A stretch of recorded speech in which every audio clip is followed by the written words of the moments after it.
میں ایک کتاب کا نام آپ کو بتاتا ہوں، ہیپی منی، مائیکل نارٹن اور ایلزبتھ ڈن کی کتاب ہے، اور اس کا کریکس یہ ہے کہ پیسہ گیو کرنے سے خوشی آتی ہے۔ سوشل ایکسپیریمنٹ کیا ان لوگوں نے۔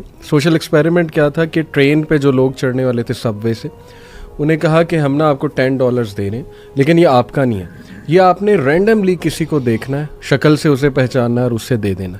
بڑا حیران ہوئے یہ کیا بات ہے، خیر انہوں نے ایکسیپٹ کیا، اور پھر کئی لوگوں سے جب انہوں نے عمل کرایا اور ان سے اینڈ میں پوچھا کہ ہاؤ ڈو یو فیل، تو they felt really good, excited, happy, ان کے ایموشنز بڑے زبردست ہو گئے۔ تو یہ کریکس اس بک کا یہ کہ پیسہ دینے سے جو ہے وہ خوشی بھی آتی ہے الحمدللہ۔ 2 آیات ہیں، لیکن دوسری میں انشاءاللہ جو سیکنڈ آپ راؤنڈ لگائیں گے اس میں بتاؤں گا۔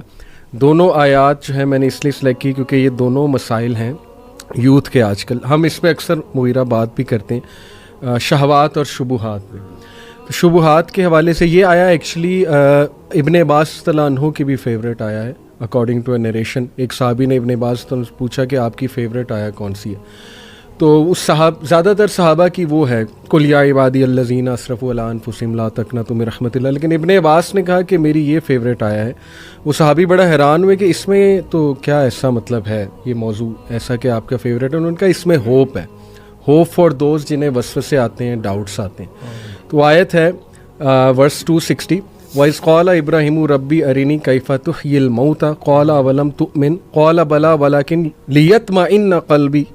یہ آیت کی ٹرانسلیشن میں آپ کو بتاتا ہوں۔ And remember when Ibrahim said my lord show me how you gave life to the dead, Allah responded do you not believe, Ibrahim replied yes I do but just so my heart can be reassured. تو الحمدللہ دیکھیں، میں ایک scholar کو بھی سن رہا تھا، انہوں نے کہا کہ اس میں ہوپ ہے ان لوگوں کے لیے کہ جن کو ڈاؤٹس آ جاتے ہیں۔ Not all doubts are wrong, some doubts obviously they can take you to a very wrong direction، especially اگر ان کی انٹینشن ٹھیک نہیں ہے، اور وہ بس آپ وہ بنی اسرائیل جیسے ہر چیز پہ ڈاؤٹ اٹھا دیتے تھے، وہ تو غلط انٹینشن۔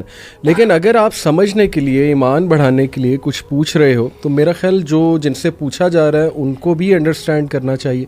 سب سے پہلے اس نے ذہنی دینا چاہیے کہ یار یہ سمجھنا چاہ رہے ہیں، اور جو پوچھنے والا ہے اس کو بھی میں سمجھتا ہوں ہوپ فل رہنا چاہیے کہ ایمان ڈاؤن ہو جاتا ہے، ڈاؤٹس آ جاتے ہیں، لیکن یہ کہ پوچھو، کیونکہ ابراہیم علیہ السلام دیکھیے وہ اللہ کو کہہ رہے ہیں کہ اللہ مجھے آپ دکھائیں، میں بس ایمان کی تقویت جو ہے وہ چاہتا ہوں۔ لیکن پوچھنے کا مقصد جو ہے وہ ڈاؤٹ نہیں ہے، نہ ہی شک ہے جی، لیکن انکریز ان فیتھ ہے، انکریز ان فیتھ ریزلٹ ہے اس کا۔ کے لیے انکریز کرنے، یعنی ابراہیم علیہ السلام کے اندر ذرہ برابر بھی شک نہیں تھا، ذرہ برابر بھی کسی قسم کا ڈاؤٹ کچھ نہیں تھا، لیکن صرف سوال کرنے کی نوعیت یہ تھی، یا سوال سے وہ چاہتے یہ تھے کہ ان کا ایمان اور بڑھے، تو یہ بھی ایک ہوتا ہے۔ اچھا، یہ جو تقاضا ہے نا، یہ 2 جگہوں پہ قرآن مجید میں ہوا ہے۔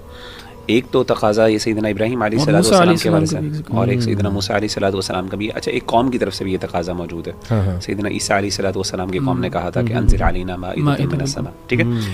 تو اصل میں ان سب آیات کا اگر آپ کانٹیکس دیکھیں نا، اور یہاں پہ جو آیات ہیں اس کے اندر اللہ نے سب سے پہلے قال اولم تؤمن، کیا تم ایمان نہیں لائے؟ اسی طریقے سے جو حواریوں نے جب یہ سیدنا عیسیٰ علیہ السلام سے پوچھا تھا، تو وہاں پہ سیدنا عیسیٰ علیہ السلام نے کہا کہ تم اللہ سے ڈرو، تم کس طرح کا تقاضا کر رکھے ہو، تم اللہ پہ ایمان نہیں لاتے؟ دونوں نے جواب یہ دیا کہ ہم اپنے دل کا اطمینان چاہتے ہیں، اور دونوں کو جواب ملا اللہ کی طرف سے۔ اس سے پتہ یہ چلا کہ اللہ تعالیٰ سے ایسے ایکسپیرینسز کا تقاضا کرنا جو کہ اگینسٹ دا نیچرل لاز ہیں، یہ پسندیدہ نہیں ہے، لیکن یہ حرام بھی نہیں ہے۔ کہنے کا مطلب ہے کہ کئی دفعہ انسان کو اللہ کی طرف سے ری ایشورنس چاہیے ہوتی ہے کچھ نہ کچھ لیول پہ، اور میں آپ کو بتاؤں، یقین کریں انسان کوئی بھی ری ایشورنس علی بھائی نہیں دے سکتا۔ میں نے دیکھا ہے بڑے بڑے لوگ ہمارے پاس آتے ہیں، بڑے سمپل ڈاؤٹس ہوتے ہیں، بڑی مشکل، ہم بڑا اچھا ان کو اپنی طرف سے جواب بھی دیتے ہیں، سیٹسفائی ہو پاتے، they can not satisfy them self. اس سے پتہ یہ چلتا ہے کہ معاملہ چونکہ دل کا ہوتا ہے نا، اور دل کا اختیار صرف اللہ کے، شرع صدر اللہ کے ہاتھ میں ہوتا ہے۔ اسی لیے جب تک اللہ کی مدد نہیں ہے، اللہ کی طرف سے انشراح نہیں پہنچے گا، فائدہ نہیں ہوگا۔ تو اسی لیے میں سمجھتا ہوں بھائیوں کو، دیکھیں اللہ کے ساتھ اور آپ کا تعلق ہے نا، وہ ایک پرسنل تعلق ہے، آپ اللہ کے ساتھ جو مرضی باتیں کریں، آپ کا تعلق ہے، ہم اس میں کوئی انٹروین نہیں کرتا۔